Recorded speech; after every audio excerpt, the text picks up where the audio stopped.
नमस्कार। जैसे कि हम देख रहे हैं कि रुपया डॉलर के मुकाबले कंटिन्यूसली डिप्रिशिएट हो रहा है, यानी गिर रहा है। तो आज हम बात करेंगे कि क्यों रुपया इतने तेजी से लगातार गिर रहा है, और ये जानना सारे इंडियंस के लिए बहुत ज़रूरी है। रुपये गिरने का एक मेन कारण है क्रूड ऑयल यानी कच्चे तेल की लगातार बढ़ रही कीमतें। क्रूड ऑयल की प्राइसेस पिछले कुछ टाइम से तेजी से बढ़ रही है, जिससे क्रूड ऑयल का भाव $80 पर बैरल के ऊपर चला गया है। इंडिया अपनी ज़रूरतों के 81% ऑयल को इंपोर्ट करता है, और जब क्रूड ऑयल का भाव बढ़ जाता है तब इंडिया का क्रूड ऑयल का बिल बढ़ जाता है। क्रूड ऑयल को डॉलर में खरीदा जाता है, इसलिए क्रूड ऑयल खरीदने के लिए इंडिया को डॉलर खरीदने पड़ते हैं, यानी इंडियन करेंसी को डॉलर में कन्वर्ट करना पड़ता है। तो जब क्रूड ऑयल का भाव बढ़ जाता है तब इंडिया का ऑयल बिल भी बढ़ जाता है, जिसकी वजह से इंडिया को ज़्यादा डॉलर खरीदने पड़ते हैं, यानी ज़्यादा पैसे डॉलर में कन्वर्ट करने पड़ते हैं, जिसकी वजह से डॉलर की डिमांड बढ़ने लगती है। तो जब डॉलर की डिमांड उसके सप्लाई से ज़्यादा हो जाती है तब डॉलर की वैल्यू बढ़ने लगती है, और जब डॉलर इंडियन करेंसी के मुकाबले स्ट्रांग हो जाता है यानी अप्रिशिएट हो जाता है, तो उसका ही मतलब है कि रुपये की वैल्यू डॉलर के मुकाबले कम हो जाती है, यानी रुपये डिप्रिशिएट हो जाती है। और फिलहाल यही हो रहा है। बढ़ती हुई क्रूड ऑयल प्राइस की वजह से इंडिया का ऑयल का बिल बढ़ रहा है, जिसका सीधा असर इंडिया के करंट अकाउंट डिफिसिट पर हो रहा है।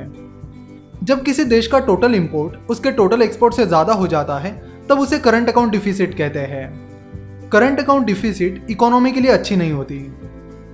जैसे कि हमने बात की कि इंडिया अपनी 81% ऑयल की ज़रूरतों को इंपोर्ट करके पूरा करता है। सिमिलरली इलेक्ट्रॉनिक्स और बाकी चीज़ें भी इंडिया हेवीली इंपोर्ट करता है, जबकि इन इंपोर्ट्स के मुकाबले इंडिया का एक्सपोर्ट बहुत कम है। इंटरनेशनल ट्रेड्स में यानी अंतर्राष्ट्रीय कारोबारों में यूएस डॉलर मेन करेंसी है, और इंपोर्ट्स के बिल पे करने के लिए हमें यानी इंडिया को डॉलर खरीदने पड़ते हैं, जिससे डॉलर की डिमांड बढ़ जाती है। तो जब इंपोर्ट एक्सपोर्ट से ज़्यादा हो जाता है तब उस इंपोर्ट का बिल पे करने के लिए ज़्यादा डॉलर्स खरीदने की ज़रूरत पड़ती है, और ये चीज़ इंडियन रुपये के लिए बहुत ख़राब बात है। ज़्यादा इंपोर्ट्स की वजह से इंडिया को ज़्यादा डॉलर्स खरीद कर बिल पे करने पड़ रहे हैं, वही कम एक्सपोर्ट की वजह से इंडिया कम डॉलर्स कमा रही है, यानी फिलहाल डॉलर का आउटफ्लो ज़्यादा है और इनफ्लो कम है। इंडिया का इंपोर्ट बहुत तेज़ी से बढ़ रहा है पर एक्सपोर्ट नहीं बढ़ रहा है, इस वजह से ज़्यादा डॉलर्स खरीदने पड़ रहे हैं, जिससे डॉलर की डिमांड बढ़ती जा रही है, डॉलर स्ट्रांग बनता जा रहा है और रुपये वीक बनता जा रहा है। और यही चलता रहा तो आने वाले टाइम में इंडिया को और कठिन परिस्थिति का सामना करना पड़ सकता है। अब क्रूड ऑयल का रेट बढ़ने की वजह से करंट अकाउंट डिफिसिट काफ़ी बढ़ रही है। जब इंपोर्ट एक्सपोर्ट से ज़्यादा होता है तब डॉलर का आउटफ्लो ज़्यादा होता है और इनफ्लो कम होता है। इकोनॉमी तंदुरुस्त रहने के लिए उसका एक्सपोर्ट उसके इंपोर्ट से ज़्यादा होना चाहिए। जब एक्सपोर्ट इंपोर्ट से ज़्यादा होता है तब उसे करंट अकाउंट सरप्लस कहते हैं, और करंट अकाउंट सरप्लस में डॉलर का इनफ्लो ज़्यादा होता है और आउटफ्लो कम होता है, जिससे रुपये अप्रिशिएट होने में मदद होती है। इसलिए इम्पोर्टेंट है कि देश को अपने रिसोर्सेज का सही इस्तेमाल करना चाहिए और अपना फोकस करंट अकाउंट सरप्लस पर रखना चाहिए। अभी हाल ही की बात है, चाइना पिग्स यानी सुअरों के डाइट में प्रोटीन का प्रमाण कम करने के बारे में सोच रही है, ताकि उन्हें कम सोयाबीन इंपोर्ट करना पड़े। चाइना के पास $3 ट्रिलियन का रिजर्व है, उसके बावजूद भी वो इस तरह छोटी छोटी चीज़ों पर नज़र रखकर अपने रिसोर्सेज सही तरह से मैनेज करने पर फोकस करते हैं। यूएस इकोनॉमी फिलहाल अच्छी स्पीड में ग्रो हो रही है।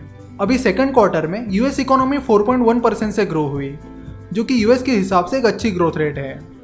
तो यूएस इकोनॉमी की इस अच्छी ग्रोथ की वजह से भी डॉलर स्ट्रांग हो रहा है। चाइना और यूएस के बीच का कोल्ड वॉर, टर्की और यूएस के बीच के टेंशन का भी करेंसीज पर असर पड़ता है, क्योंकि ऐसे टाइम इंटरनेशनल मार्केट में वस्तुओं के दाम बढ़ जाते हैं, जिससे इंडिया का इंपोर्ट बिल बढ़ जाता है और फिर उससे रुपये और डिप्रिशिएट होने लगता है। पिछले कुछ टाइम से फॉरेन इन्वेस्टर्स भी इंडियन मार्केट से पैसा निकाल रहे हैं, और उसका भी इंडियन करेंसी पर असर पड़ने लगा है। किसी करेंसी की वैल्यू बहुत सारी चीज़ों पर डिपेंड होती है।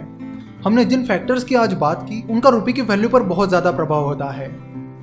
जब रुपये वीक हो जाता है यानी कमज़ोर हो जाता है तब generally RBI that is reserve bank of India उसमें इंटरफियर करती है। यानी जब रुपये बहुत कमज़ोर होने लगती है तब आरबीआई अपने पास जो डॉलर्स हैं उन्हें बेचकर डॉलर की सप्लाई बढ़ाती है, ताकि डॉलर की बढ़ती डिमांड ज़्यादा सप्लाई के साथ मैच हो जाए और रुपये की गिरावट रुक जाए। आज़ादी से पहले $1 की वैल्यू $1 से ज़्यादा थी, और आज़ादी के टाइम $1 की वैल्यू $1 जितनी थी। लेकिन बाद में करंट अकाउंट डिफिसिट की वजह से और यूएस इकोनॉमी की अच्छी ग्रोथ की वजह से डॉलर स्ट्रॉन्गर और स्ट्रॉन्गर बनता चला गया और रुपी लगातार गिरता चला गया। एज एन इंडियन हमें इस बारे में ज़रूर सोचना चाहिए कि कैसे हम एक्सपोर्टिंग के बारे में सोच सकते हैं, कैसे हम इंपोर्ट किए हुए माल को खरीदना कम कर सकते हैं और कैसे हम इंडिया में ही ऐसे क्वालिटी प्रोडक्ट बना सकते हैं जिससे लोगों को इंपोर्टेड चीज़ों से अच्छी क्वालिटी के प्रोडक्ट्स इंडिया में ही मिले। इंडिया के अच्छे फ्यूचर के लिए हम सबको मिलकर इस पर काम करना पड़ेगा और देश के हित में अपना कुछ योगदान देना होगा। तो इन चीज़ों के बारे में सोचकर हमेशा अपने छोटे मोटे कॉन्ट्रीब्यूशंस करते रहिए और अपने दोस्तों के साथ ये वीडियो शेयर करके ये नॉलेज उन तक भी पहुंचाइए ताकि वो भी करंट अकाउंट डिफिसिट कम करने के लिए अपना कुछ कंट्रीब्यूशन दे सके। इस समय इंडिया के लिए अपने पॉपुलेशन को कंट्रोल में रखना भी बहुत ज़रूरी है। हमसे जुड़े रहने के लिए आप हमें फेसबुक और ट्विटर पर फॉलो कर सकते हो।